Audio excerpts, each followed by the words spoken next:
Live, play my normal intros.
We're living on a disk, floating through space, with a tiny sun.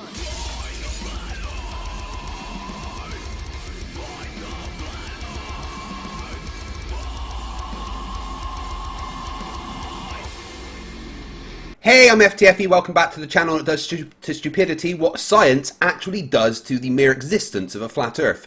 Just, kills it straight up because it's absolutely impossible. Today, with me, we have a real person, PhD Tony.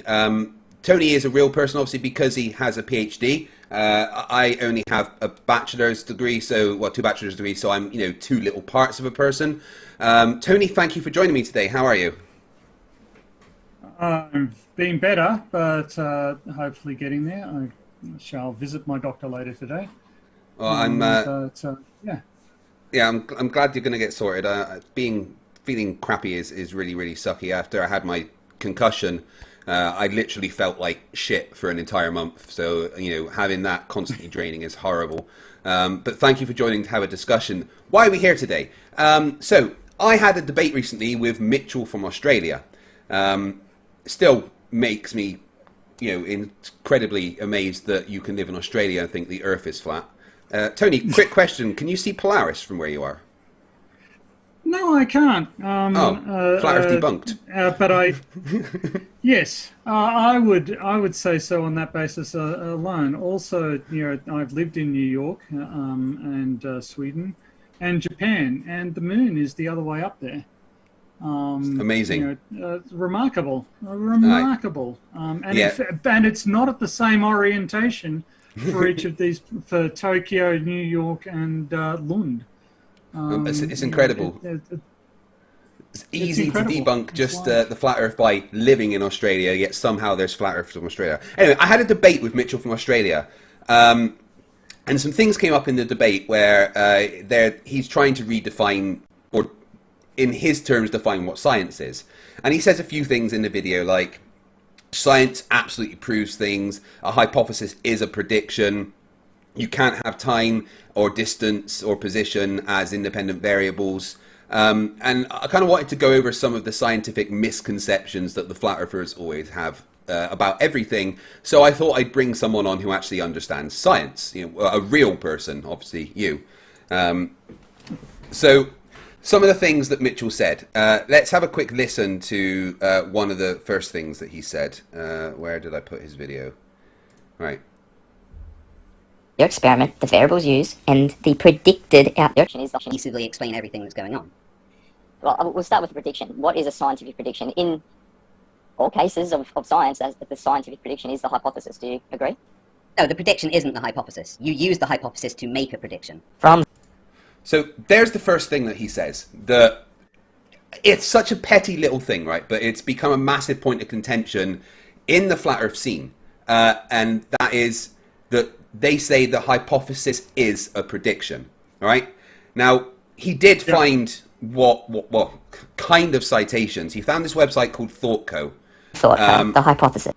Which, as far as I can see, is very much like a Wikipedia. It's a reference page that pretty much anyone can edit, and then people check over the edits and stuff. But in it, it does, explain that, well, say straight up that a hypothesis is a prediction, right? He didn't get me any educational sources or anything. It says actually something a little bit different. It says that your hypothesis states your prediction. And again, I feel that on a technical sense, I can accept that as being accurate. Again, you know, we were discussing this earlier. Suppose you've got a box. You don't know what's in the box, and you're not allowed to open the box. You may form various hypotheses, like there's something heavy in the box, and if I lift the box, then I will be able to feel the weight of the object in the box, and I can confirm whether or not it's heavy or reasonably light. Now, my hypothesis allows me to state a prediction resulting from that hypothesis. But that is that is linguistically not useful, because in that case, I would have to, as a hypothesis, so gravity exists, it closely approximates Newton's law of motion. There is a distribution of mass inside the universe. Therefore, I can use observation of the motion of mass within the universe to determine where other masses might be that I cannot presently observe. That's a very long-winded way of saying things, and it's obstructionist. What they want is for, you know, the whole purpose behind Mitchell doing this, and he's aware he's doing this, because you can tell by the simpering grin that breaks out on his face every now and again. Shit-eating grin, yeah. During his that his entire purpose here is to divert the debate away from anything even remotely constructive, and instead get caught up in technicalities. And I feel like actually Mitchell can be hoist on his own petard. Mitchell has a hypothesis, which is that the scientific method relies on a hypothesis. Can he demonstrate it? What's his observational evidence? Mitchell has a hypothesis that science is not functioning properly and that the results of mainstream science cannot be accepted. What is his observational basis for coming to that conclusion? Why is the technological progress that we have that has been undertaken under the guidance of science over the last 400 years not evidence that in fact Mitchell is completely wrong, that scientists well understand what they're doing and well understand how they're doing it? Well, that's the thing, that he thinks he's smarter than all the scientists ever.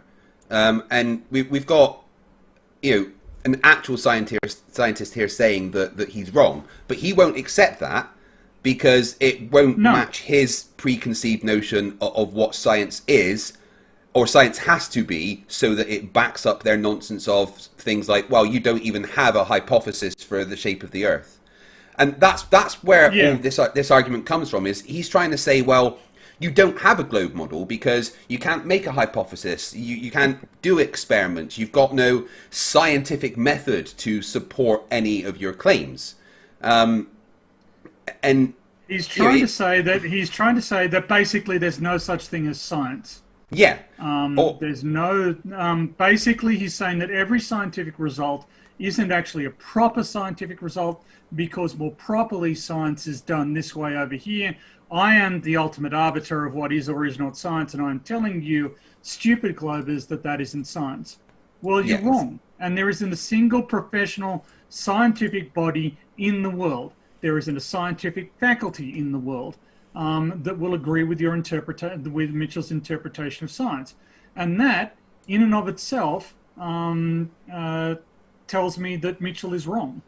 It's not a matter of what I think necessarily. It's a matter of what the scientific bodies and the scientific journals and the accepted scientific reality is.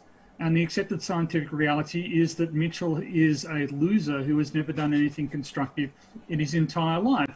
And up until he publishes a result in a peer-reviewed journal, he's going to continue to be nobody. And his purpose here is just to waste everybody's time. And it's like when I was discussing things with Sleeping Warrior, right? And I was like, look, I've gone through my physics education, and this is what they tell you. Oh, and he's like, no, they wouldn't tell you that. You know, they would have told you this in the degree. And I'm like, what?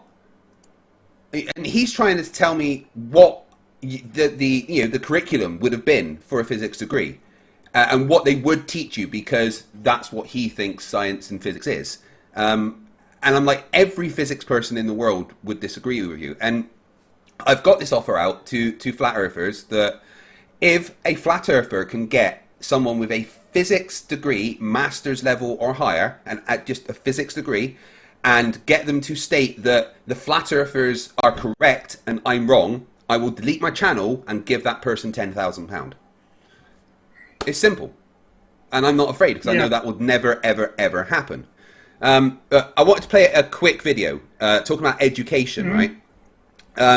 And this is another thing that Mitchell does. He's like, well, you know, this isn't what you'd be told at school, because this is what it is. Well, here is what you actually get taught in GCSE, which is in the UK, 15, 16-year-olds, you know, you're doing your final exams at school before you go on to your higher education, right? And this is how you are taught about the difference between a hypothesis and a prediction. Hypotheses and predictions are two interlinked ideas that often get confused. Let's explore the difference through a simple context. A prediction is where I detail what I think will happen in the future. It's a guess, essentially, based on my observations and maybe on a prior hypothesis. More on this in a bit. So if I said that I thought the sun was going to rise tomorrow morning, that would be a prediction. It's based on the observations that I've made every morning of my life. A hypothesis is different. A hypothesis is a tentative explanation of those observations. In this case, the rising sun. I could say that the sun appears to rise because we're all sitting on a rotating ball of rock out in space, and that rotation makes the sun pop up over the horizon in the east every day. I can feel the flat earthers getting triggered, can't you? Yeah, I can. Yeah, this is quite well designed for that purpose. Yeah. The thing is, that hypothesis can then be tested with further predictions. If the whole rotating ball of rock thing is true, the sun should set in the west every day, which, spoilers, it does. However, further observation reveals that the time of the sunrise and sunset varies over time. That can lead to further predictions and observations and hypotheses, all refining the explanation a little closer to the truth with every cycle. There we go. Very adequately put. Very, very, very succinctly put. Yeah. You can't have a hypothesis going to an experiment without a prediction in the middle. And that's what they're saying there. That a prediction is literally going, well, I think this is going to be an outcome in the future. Based on all the physical laws that we know and the observations that I've made, I think that this is going to happen. And that's a prediction. Yes. It's saying that you think this thing will happen in the future, so that then you can test that does. But the hypothesis is a tentative explanation as to why that prediction would happen, right? Mm-hmm. Yes. So, and there are also a great many. Sorry, that's a different conversation. Carry on. It's all right. So, I know you only have an hour, so I just want to make sure I get through all the main points before you have to go. Mm-hmm. So, that was the first thing that came up in the debate, really, between Mitchell and I, and how it became a non-debate is because we couldn't even get past this basis of what they think that, is a hypothesis. And because they've got this like grade school 12, 13-year-old mentality of what the scientific method is, it's got these 5 rigid steps, and if you go away from that, it's not science. And none of that is actually true, is it? Because there isn't actually a hard and fast scientific method, is there? No. So scientific methods, vary depending on the field that you're working in. This whole emphasis on experimentation. You can't turn the sun on or off. You can't turn the shape of the Earth on or off. You've got no control over the shape of the Earth. It's independent of your control. The consistent prattling about controlled variables and dependent variables and this, that, and the other, in the vast majority of observational science, that's not actually how it's done. We get, again, if they want to, flat earthers will argue that stuff like seismology or geology or astronomy, which for some reason people are referring to as astrology recently. It's astronomy. Astrology is something completely different. My bad. In the debate with Mitchell, he said astrology, and in my head I heard astronomy, and I was like, well, astrology is a science. You know, I had a brain fart, so yeah. Yeah. But I've heard it more than once. But, you know, they will try and say that these are all not sciences because they can't do the old controlled variable, the controlled variable thing. Well, yeah. The purpose, the purpose of science is to assess the evidence available to us, and detail what this evidence explains about our reality. Okay, and there's no fixed recipe for how to best achieve this because it depends on it depends on the nature of the evidence. It depends on the feasibility of controlled experiments or repeatability. It depends on a lot of variables about the physical systems and the evidence that you've got or can achieve, and your technological capacity to develop new techniques for getting new styles of evidence or new types of evidence. You know. Sorry, I've just seen Clive Wells in the chat. He says, I've introduced a professor of astronomy as an astrologist, but I was just trying to wind him up. You're an evil man, Clive. Yes, Clive Wells is well known as what we in Australia might call a shit stirrer. But there's a you know, the problem that the problem that flat earthers have is that none of these sciences back up their. If they accept that these are sciences, they completely destroy the flat earth position. So what they're trying to do instead is retroactively wipe these disciplines out of existence by claiming that they aren't actually science because science is something different that they just made up 10 seconds ago because it backs them up. It's science that works to verify their preconceived notions. And if it doesn't do that, then it's not science. And one thing they are great at is I don't want to say finding citations because it's not really what they do, but they cherry pick things that can be taken out of context, right? And that's what Mitchell was doing with that ThoughtCo website, which, like I said, as far as I can tell, it's like the 6th or 7th highest used reference site in the world. And it's literally just kind of a Wikipedia that anyone can edit and then some people check stuff, right? It's not an educational source, and they never cite you things from like a .edu unless it's one line taken out of context. So just so I can show everyone that I actually did find a scientific paper. This particular paper, which is from someone in Australia, funny enough, literally talks. The entire paper is about the links between hypotheses, predictions, laws, and the theories. It says many times in this that a prediction is not a hypothesis. If you go down to the first table that it's talking about, it's got uses of the terms hypothesis, a causal hypothesis, and then what that is, a descriptive hypothesis, statistical and null hypothesis, and then to mean a prediction. And underneath the to mean a prediction, next to it says wrong. So this paper is saying that a hypothesis is not a prediction. And then you go on and read further into the paper, and it gives you a graph about the links between them. And one thing it very clearly says here, which is what I say, is a hypothesis is not a prediction, rather a prediction is derived from a hypothesis. Would you agree with that? Mm-hmm. Yeah, that's exactly right. Well, certainly for any interesting scientific study. I notice in the example that the prediction of the sun coming up was used as a prediction before you had a hypothesis. Your hypothesis was used to explain the prediction. I would actually go around the other way. We observe that the sun rises in the east every day, and so we try and analyze why that might be. And that's the other side of this argument that the Flerfs want to get rid of, is the observation side of it. They will claim that simple observation is not scientific, and they're completely wrong. Observation is the fundamental underpinning of all science. You need to make observations. You need to observe the physical world in order to know that there's something to hypothesize about.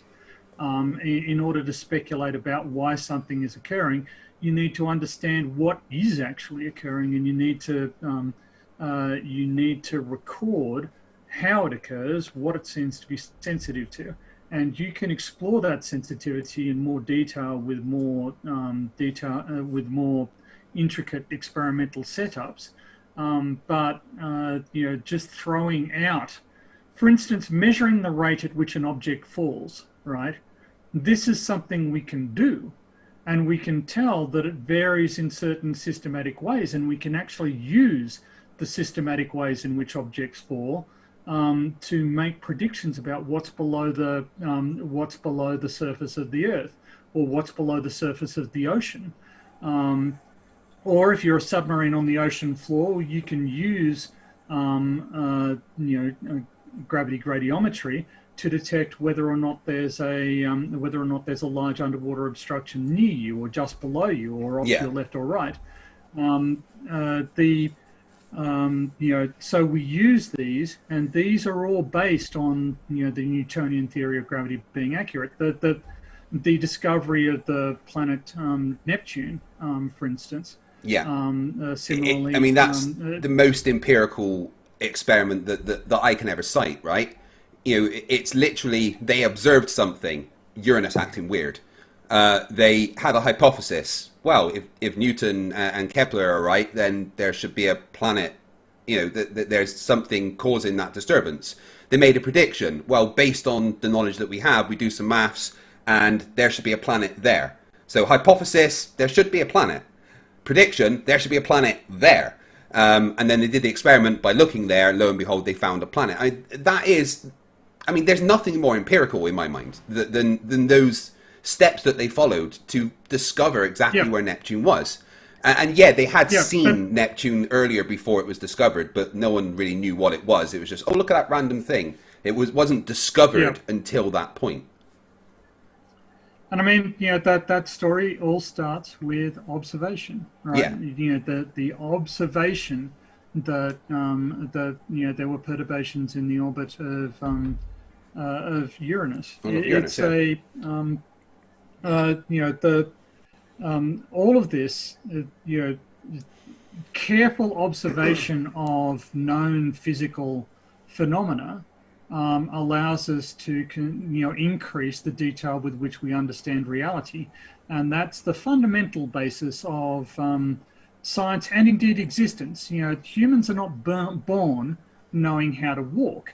They experiment on how to walk, and they need to develop the muscular strength and cerebral ability. Humans are not born being able to swallow, or being able to focus their eyes.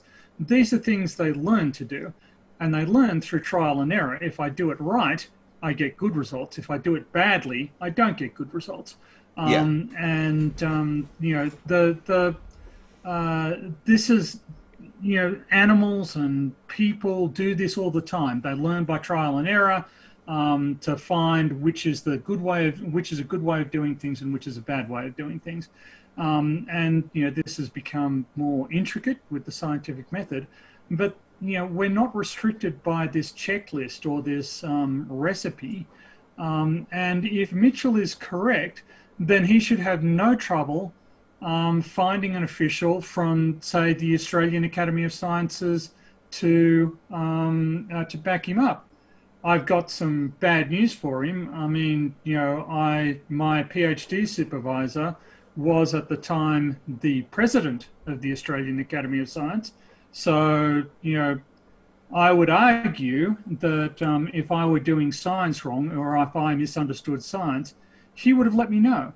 and Yeah. I wouldn't have my PhD. You definitely wouldn't have your PhD. That's the thing. Not one of these flat earthers have gone through the higher education. All right, they probably scraped through high school because, let's face it, you could be a monkey and do that, right? But none of them have got higher education. None of them have bothered to actually, go and study the thing that they claim they can debunk so easily. Which is why literally all they have when they come to debates is a straw man version of what they think the globe should be. Oh, well, I say this should happen and it doesn't, therefore you're an idiot. Yeah, but I don't say that that's what should happen. And it's just because they don't understand any of the physics, yet claim that we are completely wrong because they misread a sentence on Wikipedia. Yes. I mean, you can't have more Dunning-Kruger than flat earthers. No, you can't, and it's a simple failure to to engage with reality. Science has achieved a great deal. The people in the group that I work with developed GPS software. Software for analyzing GPS results in so much detail that they can record and analyze the motion of tectonic plates and the way that they interact. In order to do this, they had to solve for the geometry of the entire GPS network, including ionospheric distortions on ray paths, various receiver errors, and that sort of stuff. Now, from that, we know where the satellites are, and they're not on Earth. They are these GPS satellites are orbiting Earth at a significant distance, and we can solve for the geometry of them, and we can work out what's going on.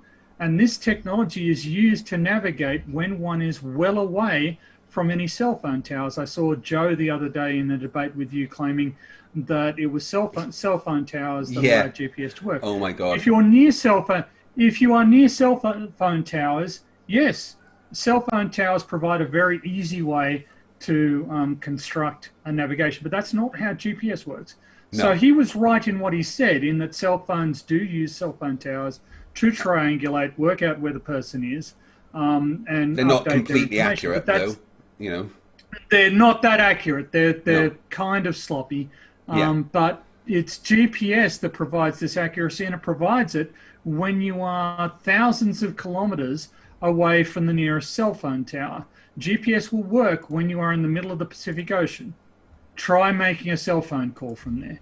See exactly. How it goes for you. In the middle of the ocean that I was in during the Navy, I had to use a satellite phone to call my mum. Yes, that's right. Now, just before we move away from the hypothesis prediction bit, one thing that they keep saying, and this is why they have to deny the prediction part that's essential, is that they claim that we use the affirming the consequent fallacy. So, for instance, I would say, well, if the Earth is rotating, then we could expect a drift on a moving pendulum that correlates to the position on Earth. But they say, because I've said the word if, and if this happens, then the Earth is a globe, that I've affirmed the consequence. Okay, well then you can easily counter that. If the Earth is not rotating, then when we set up a pendulum, it should not move. So I would be affirming the consequence of it not moving in that case, according to them. Yeah. So just turn this is a logically fatuous thing. So instead, turn your hypotheses around. Just say, okay, if the Earth is not a globe, then we expect this to occur. Oh, when this over here should definitely not occur if the Earth is flat, right? Yeah. Okay. Yeah. We look, but it does occur. Okay. Since it's a binary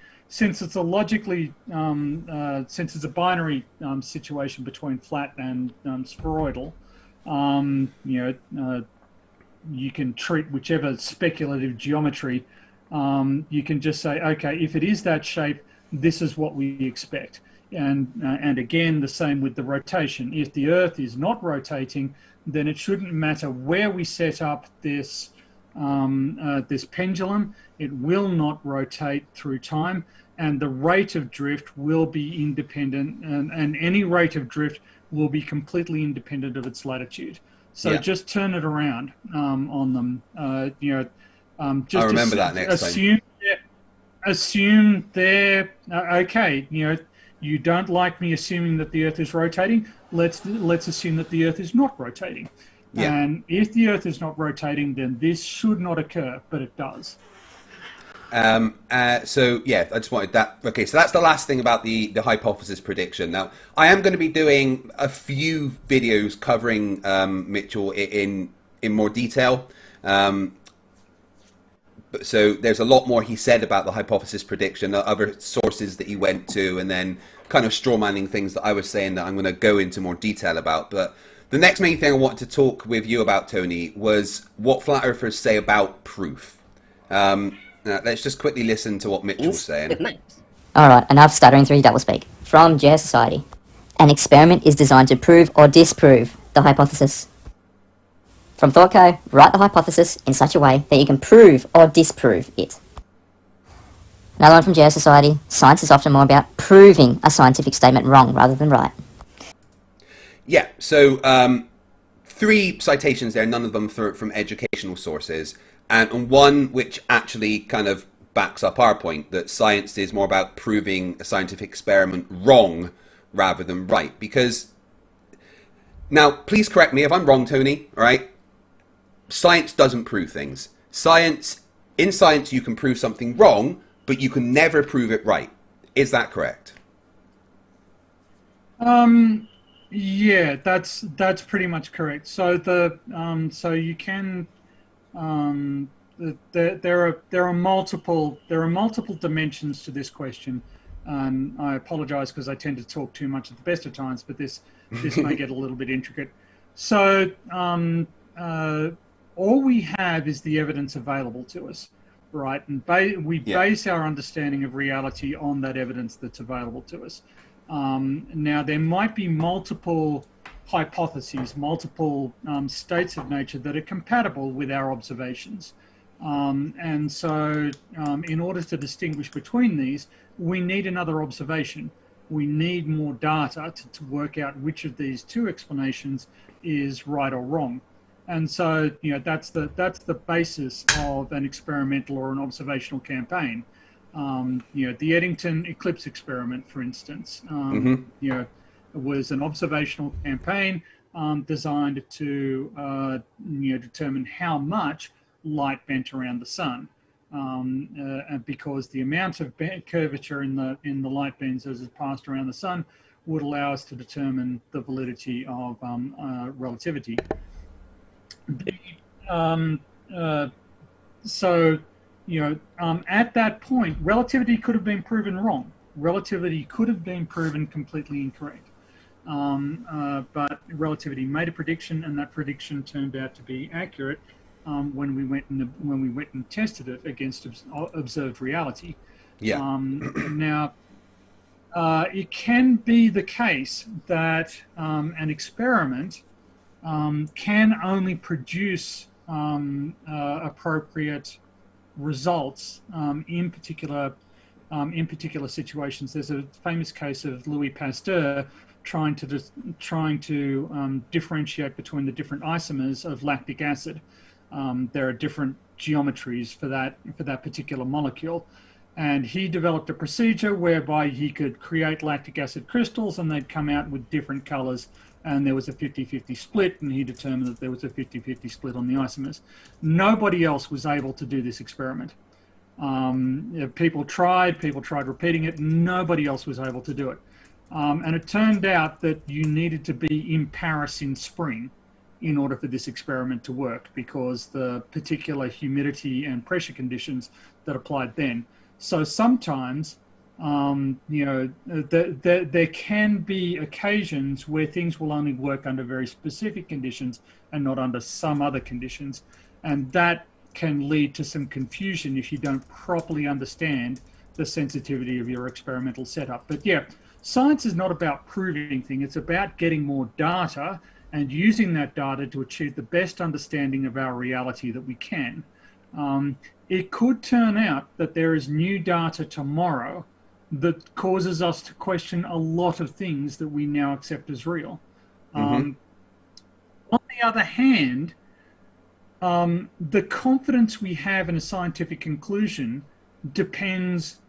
is directly correlated to how much data we have that conclusion is valid, right? Our confidence that the Earth is spheroidal comes from the fact that there is a huge body of data from a massive number of disciplines that confirms this basic physical reality. And if you're going to assert the opposite, then you need to meet a very high burden of proof, because you're going against everything else that we've observed. Now, it's not impossible that might happen, but it would require an extraordinary amount of evidence to be produced. And we might come to the conclusion that perhaps the nature of reality has changed, given the amount of evidence that we have available to us. But you know, the possibility that may happen at some point in the future cannot be excluded. We cannot say with certainty that in the future that can't happen. But all we can do is look at the evidence available to us now, and base our conclusions on the evidence available to us now. And the evidence available to us now is simply inconsistent with what anti-science people say. That's what makes them anti-science. Yeah. I just want to play a quick clip by Richard Feynman. This is from a clip that flat earthers take all the time. They take the bit where he says, if it doesn't agree with experimentation, it's wrong, and then demand an experiment that shows water can bend around a ball, which is kind of strawmanning the entire position. But this is what Richard Feynman says about proof. With regard to those ideas. Now you see, of course, that with this method we can disprove any definite theories.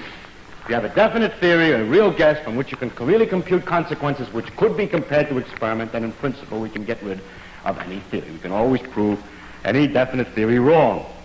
Notice, however, we never prove it right. Suppose that you invent a good guess, calculate the consequences, and discover that every consequence that you calculate agrees with experiment. The theory is then right? No, it is simply not proved wrong. Because in the future, there could be a wider range of experiments, you can compute a wider range of consequences, and you may discover then that the thing is wrong. That's why laws like Newton's laws for the motion of planets last such a long time. He guessed the law of gravitation, calculated all the kinds of consequences for the solar system and so on, compared them to experiment, and it took several hundred years before the slight error of the motion of Mercury was developed. During all that time, the theory had been failed to be proved wrong and could be taken to be temporarily right, but it can never be proved right, because tomorrow's experiment may succeed in proving what you thought was right wrong. Yeah, and I think that's Richard Feynman is one of the greatest scientific speakers that ever existed.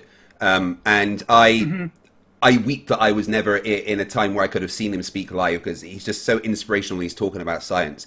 But what he said there is one of the most fundamental things about science, and that is that science never really claims to be complete, right? Science doesn't claim to have all the answers. Yeah, based on all the things that we know and understand at the moment, Newton's laws seem absolutely correct. But you know, it wasn't until Einstein and that came along, and we found that it's actually pretty inaccurate for larger scale things. But that doesn't mean that it was ever not right. It just wasn't proven completely wrong until Einstein came along and said, well, actually, there's these things that can explain the discrepancies.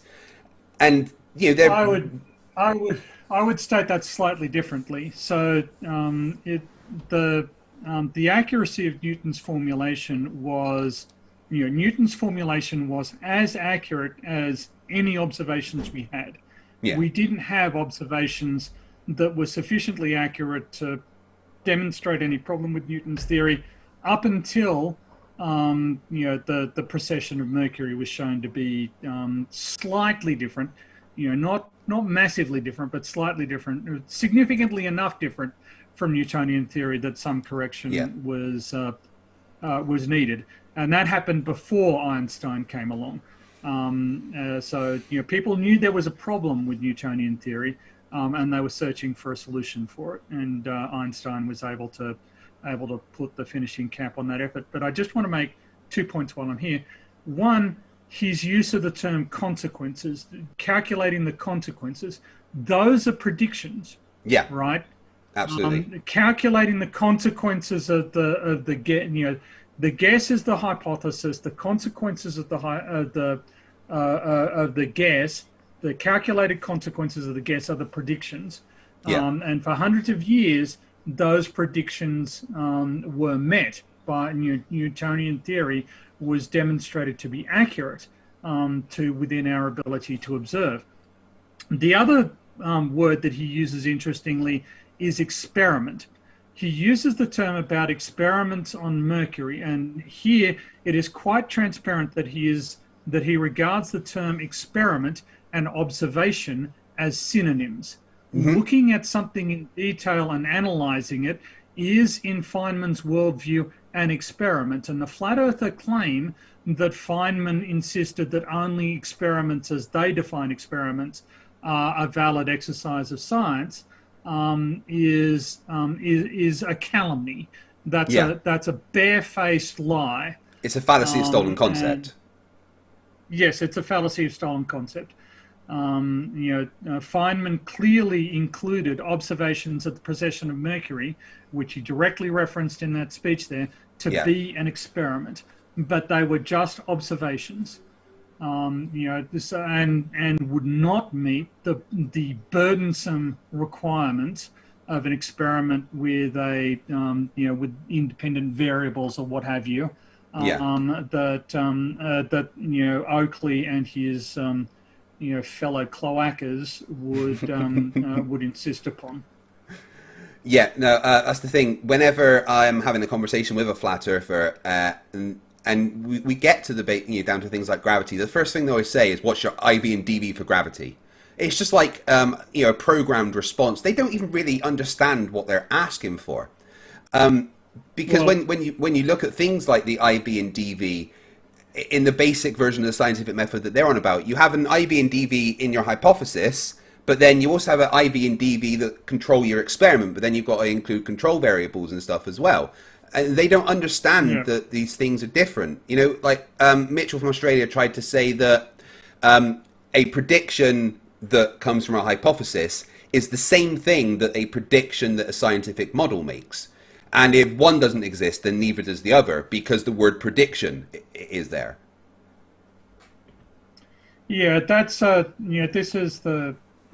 It's unsurprising to me that he takes that attitude, because there's the very nature of verbal communication is that there needs to be mutual goodwill on both sides and agreement as to what words actually mean.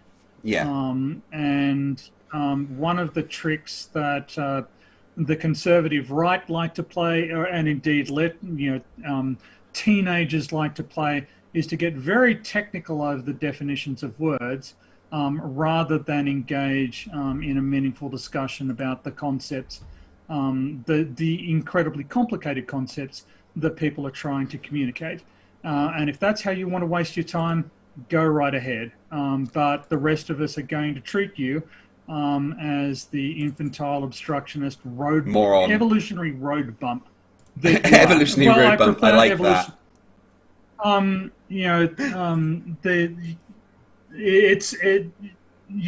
You are basically an intellectual throwback at that point, and you can go and hang out with your conservative mates and kill one another with coronavirus to your heart's content. Yeah. Oh my God. I'm so glad that coronavirus is kind of, petering out in the conspiracy world. I couldn't deal with them spouting the nonsense. And once we don't all die in the next few months from taking the vaccine, I don't know what they're going to do. We said you're going to die. I'm still here. They're going to find something else. But I do I do feel that it has crystallized the identity of people like Anthony Riley, who have chosen to use the deaths of hundreds of thousands of people as a technique for self-promotion and attention seeking. And I didn't think I could have much more contempt for Anthony Riley, but he proved me wrong. Oh, there is nothing but contempt for Anthony Riley. That's all you can have for someone like that, really. Complained, he blocks me on everything because he says that I bully him. Yet the things that he says about people is horrific. Like the words that he uses, that are even beyond the things that I would say, and he's just yes, yeah. Well, aside from being an idiot, an inveterate liar, and a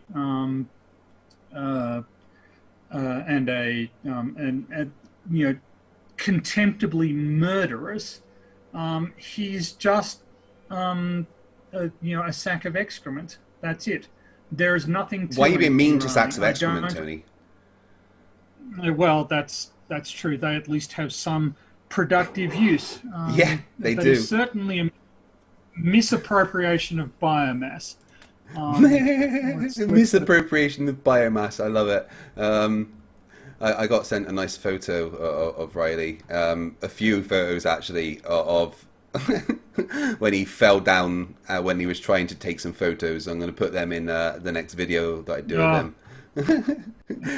It's and this is the other thing. So Anthony Riley, one of my enduring images from my time in this is Anthony Riley in a lab coat with safety glasses on, next to a glass of water with an egg. Like, this is yes, this is an experiment. Did you prove that your alleged cause for the change in the change in direction of the force applied to the net force applied to the egg was relative density disequilibrium? Did you do anything that wasn't already predicted by the theory of buoyancy and the theory of gravity? No, you didn't. So your experiment completely failed to demonstrate anything because it was predicted by both sides of your hypothesis. Yeah. I mean, all he did, and I've said this so many times, was manipulate one of the variables in the buoyancy equation. Everything that he did is explained by rho GV. And, yes. He can't explain what he did without that downward acceleration. You have to have that downward bias for what happened in his experiment to actually happen, because otherwise the egg wouldn't just go down. It would go side to side. It would go up. There's no reason for it to choose down over any other direction. And they can't get over this fact. Just for a quick laugh for everybody, this is Riley after he fell down that little hill in the background there, and apparently led at the bottom of that hill crying for about 5 minutes.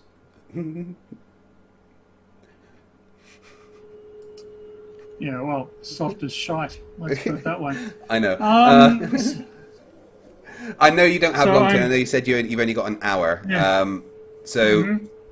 Have you got any other final thoughts about the things that Mitchell from Australia says and the kind of general nonsense that flat earthers try to push about science?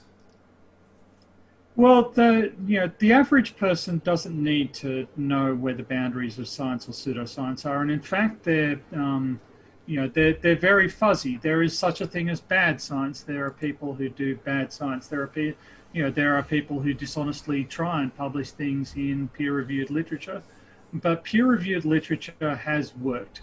It doesn't always produce great results, but it has been the dominant paradigm for the past 400 years in which we have made incredible technical strides.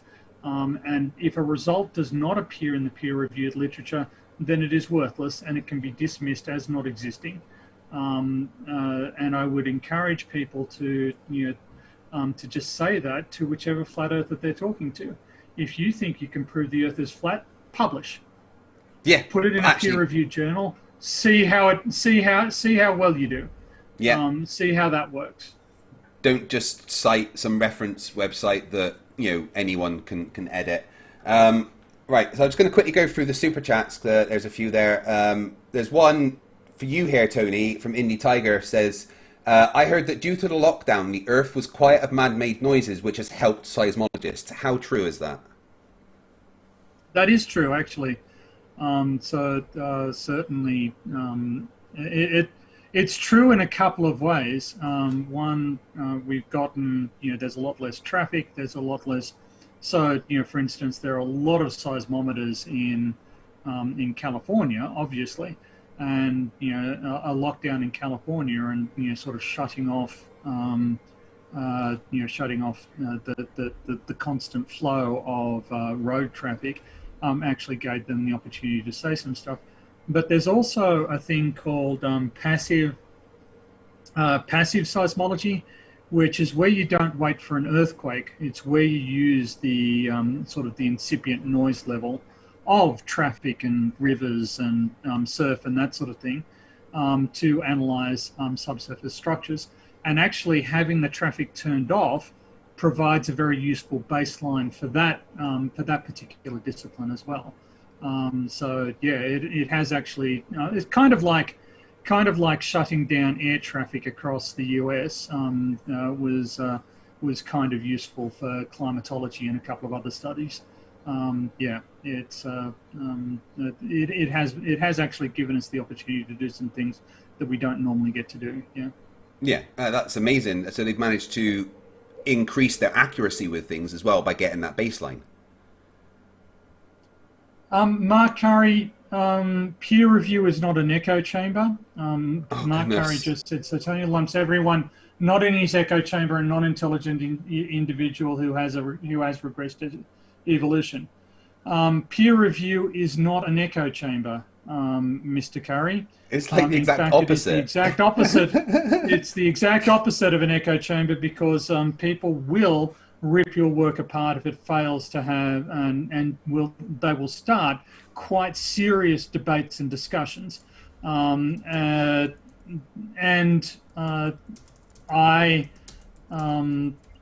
didn't say that they had no intelligence, though that is true. I just didn't say it, but it's good that you make the admission. Yeah. As for regressing evolution, yes. Basically, flat earthers and anti-science people are deadweight social loss who are only holding humanity back. That is, in fact, their entire reason for existing. Yeah. Mark Curry, if you would like to debate either me or Tony, then please step up instead of being a keyboard warrior. And if you'd like to see an echo chamber, there's a YouTube channel called Nathan Oakley. I can't even see who that super chat is from, but it says, when you asked Tony if he could see Polaris, I was expecting "yes, I effing can" as his response. Philosophy Game of $2 I always says, miss the opportunities to do that. Philosophy Game says, welcome to the return of Cracker Tony. Good to see you. Yeah, I need to get a Cracker Tony emoji made, Tony, because the way that you destroyed Landry last time was fucking amazing. He hasn't spoken to me since. Funny enough. Right. Well, yeah. I noticed that he was awfully quiet in the comments too. Whereas normally he revels in the attention that he gets. Yeah. He said he was going to do a bunch of videos exposing me for not being in the military, which would be interesting. Maybe he's not the only one to fall subject to that delusion. Yeah, but maybe there's an alternate reality where I didn't join the military and they're from that reality. I don't know, but Delta 254640 Victor, Royal Navy, nuclear engineer. Lord Luminous Poo for $5 says, the hardest part of dating a blind woman is getting her husband's voice just right. Yeah, very good. Fog Repair Ship Akashi, $5. Flerfs cherry picking? You mean like Santos taking his quote from Tesla about the aether from the debunking website flatearth.ws? Yeah, and only showing half of what it says on that site to cherry pick even further. Santos is someone else who also won't talk to me anymore. Probably because I literally hurt his bottom line and financial income by destroying him so hard in debate. Stringer News 1 for $2 says, was the Fig Newton superseded by Smarties? maybe, but they both still exist. So anyway, Tony, I want to say thank you very much for coming on and having a discussion with me today about how stupid flat earthers are. It's always good to have an actual intellectual conversation with somebody rather than having to explain that no perspective will not make the sun set because straight lines don't do that. Yes, it was very dispiriting, actually, your debate with Joe, for instance, because he did this thing with his hand, and you could see his hand got bigger and smaller, and then he denied that it happened. And it's just he did that all the time. You know, like literally 3 minutes later, after saying something, he'd go, "I didn't say that." Yes, you just did. Yeah. And then he's sorry. And then he was so eloquent, and he had such a great vocabulary, and you're just thinking, mate, you should have the intellectual equipment to solve this. I mean, but anyway. He's like an accomplished audio engineer and editor and stuff. He's obviously got some intelligence behind him, and he's got his own business and everything. And look, his house looked nice, and he looked like. But then he still just brought up the same debunked Flerf points over and over and over, and then just lied about the things that he said. And then said, "Oh, I've got a video showing how a sun can set that somebody did in their kitchen," and then showed me a video of a sun not setting. Oh, it's going down. Yes. Yeah, but it didn't set, did it, Joe? That would mean it went away. Infinitely entertaining. But thank you very much, Tony. I really do appreciate it. And I hope that you feel better soon. Like I said, I know feeling crappy is horrible. I hope so too. It would be nice. Yeah. Yeah. It's that vaccine kicking in, they're going to turn it on soon and we're all going to die. But anyway, thank you very much, Tony, and thank you everyone for watching. Thank you for the super chats. I'm going to be back very soon. You just brought up something. Yep. Sorry, you just brought up something that... so there is a trend in scientific conferences at the moment. For at conferences, people tend to present some of their speculative stuff, some of their more preliminary results and that sort of thing. There is a trend for people to ask, how much are you willing to bet on it at the end of a talk? And I kind of feel like flat earthers need to be asked that question more often. How much are you willing to bet on the fact that we're all going to be dead in 6 months, or that these results are going to turn out the way that you want? Bet us some money. Make it worth our while to do these experiments you want us to do. Yeah, I will bet my channel. I will sign something that says that if I die, you get to have my YouTube channel going forward to do whatever you want with. So, there's that. But yeah, thank you, Tony, very much for coming on. Thank you to everybody that super chatted. Tomorrow, I've got a good debate coming up. Well, good, I don't know. It's Bumpy Earth 420 again, but he's facing off against T-Jump on the channel. So that should be fun, because T-Jump's got some new arguments for him. And then the next day or so after that, I will have part 2 of my Eric Dubay debunk up. So look out for that. And I've got a couple more things coming next week, but I'll wait till next week for you to see them. Tony, thank you very much again. And everybody, remember, stupidity is not a right. Fight the flat earth. Fight the flat, fight the flat, fight the flat, fight the flat, fight the flat, fight the flat, fight the flat, fight the flat, fight the flat, fight the flat, fight the flat, fight the flat, fight the flat, fight the flat, fight the flat, fight the flat, fight the